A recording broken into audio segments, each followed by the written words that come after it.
बिस्मिल्लाहिर्रहमानिर्रहीम। आप देख रहे हैं मलिक अवैस शहजाद यूट्यूब चैनल। अस्सलाम वालेकुम दोस्तों, मैंने 2-3 दिन कबल आप तमाम दोस्तों के साथ भारत चीन और भारत नेपाल कशीदगी के मामले में जो मैंने मालूमात आपके साथ शेयर की थी, आज उसी से मुतल्लिक कुछ अहम ख़बरें हैं जो आपके साथ पहुंचाना लाजमी है, जो पाकिस्तानी सालमियत के लिए बहुत अहम है।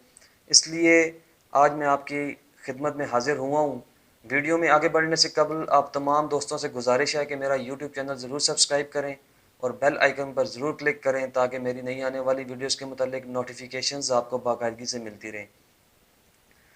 दोस्तों, मैंने आपके साथ पूरी तरह से मालूमात शेयर की थी कि जो भारत चीन तनाज़ा खड़ा हुआ था उसमें कसूरवार सरासर भारत था। भारत ने लाइन ऑफ एक्चुअल कंट्रोल के करीब जो वो इलाका था जिसमें मुआहदे के तहत सिर्फ पेट्रोलिंग की इजाज़त थी दोनों आर्मीज़ को, वहाँ पर भारत ने अपने स्ट्रक्चर्स खड़ा करना शुरू कर दिए थे, वाच टावर्स खड़ा करना शुरू कर दिए थे, जो जिसकी वजह से तशवीश हुई चाइना को। और चाइना जो कि पहले ही जो भारत के मकबूजा कश्मीर से मुतल्लिक जो इक़दामात थे उसकी वजह से चाइना पहले ही ये इरादा करके बैठा हुआ था कि हमने भारत के ख़िलाफ़ कार्रवाई करनी है, क्योंकि भारत ने जब मकबूजा कश्मीर से ये आर्टिकल 370 वाला जो मामला किया था, उस वक्त उन्होंने ये भी बयान दिया था कि हम लद्दाख के साथ जो अक्साई चिन है, जो चाइना का इलाका है, हम उसको भी हासिल करेंगे। तो उस पर चीन को तशवीश हुई। वो सारी मालूमात मैंने आपके साथ शेयर की थी।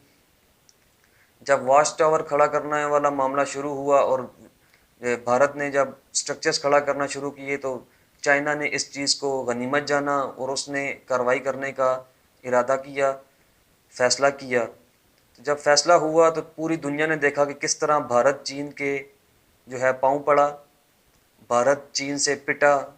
और फिर मैंने आपको सारी मालूमात दी थी कि नेपाल भी भारत को आंखें दिखाने के लिए तैयार है और आने वाले कुछ दिनों में मैंने कहा था कि आप खुशखबरी सुनेंगे। आज वो खुशखबरी भी एक तरह से उस खुशखबरी का कुछ हिस्सा आपको मैं सुनाऊंगा। तो वो चलते हैं पहले नेपाल की तरफ। नेपाल बरसात के मौसम में नेपाल से जो पानी, उनके जो नदियों का जो पानी था, वो सरहदी इलाके से जो भारत और नेपाल का जो सरहदी इलाका है वहाँ से दाखिल होता था भारत में, सैलाब की शक्ल में दाखिल होता था जो हज़ारों एकड़ ज़मीन की तबाही का बायस बनता था। फिर बहुत सारे घर मुतासर होते थे।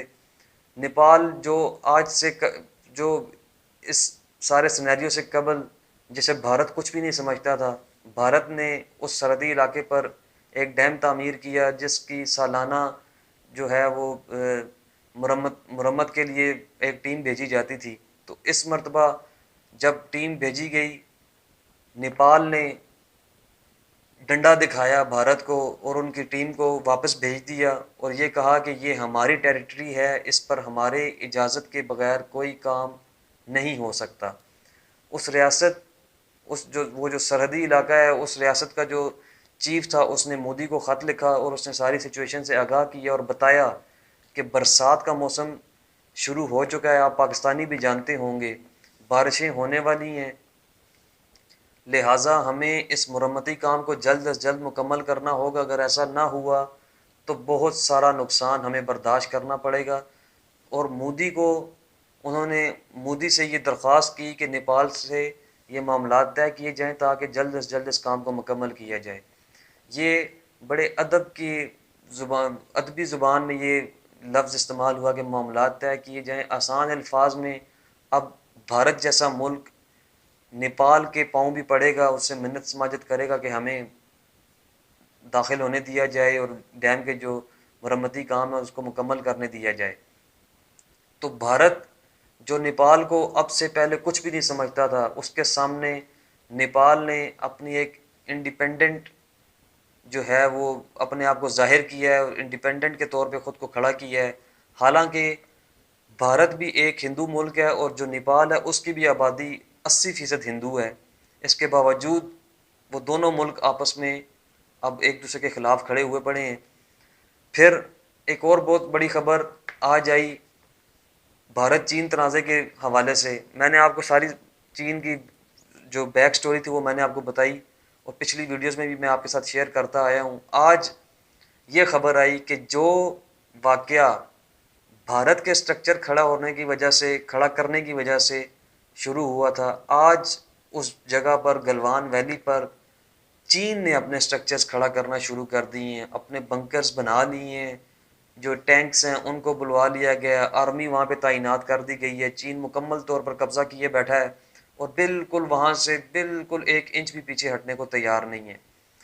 इस सारी सिचुएशन से पाकिस्तान की इंटेलिजेंस को कुछ मालूमात ऐसी मिली हैं और कुछ हालात व वाक़यात ऐसे हैं कि पाकिस्तान को अपने जो सरहदी इलाकों में, जो भारत के साथ जो सरहदी इलाके हैं, वहाँ पे बहुत ख़तरा है। आज सुबह से जो लाइन ऑफ कंट्रोल्स में कशीदगी देखी जा रही है, बहुत ज़्यादा अवाम जो है ना, आम आवाम को निशाना बनाया गया है भारत की जानिब से। प्राइम मिनिस्टर साहब ने और आर्मी चीफ साहब की तरफ से जो, और शाह महमूद कुरैशी साहब की तरफ से जो बयान आ रहे हैं कि हम किसी भी तरह की जो है ना कार्रवाई के लिए तैयार हैं, भारत 27 फरवरी वाला वाक़या ना भूले और इस तरह के सारे वाक़यात, तो यकीनन पाकिस्तान की इंटेलिजेंस को कुछ ऐसी इंटेलिजेंस इंफॉर्मेशन है कि भारत कुछ ना कुछ पाकिस्तान के ख़िलाफ़ करने का इरादा रखता है, ताकि उसकी उस साख को बहाल किया जाए जिसको मुतासिर चीन ने और नेपाल ने किया है। तो ये आज की ख़बर थी। अगर मेरी वीडियोज़ आपको पसंद आई हों, मेरी ख़बरें आपको मस्तनद और मुसद्दिक़ा लगी हों, तो मेरा यूट्यूब चैनल ज़रूर सब्सक्राइब करें, बेल आइकन पर ज़रूर क्लिक कीजिएगा। इसी के साथ इजाज़त चाहता हूँ। अल्लाह हाफ़िज़।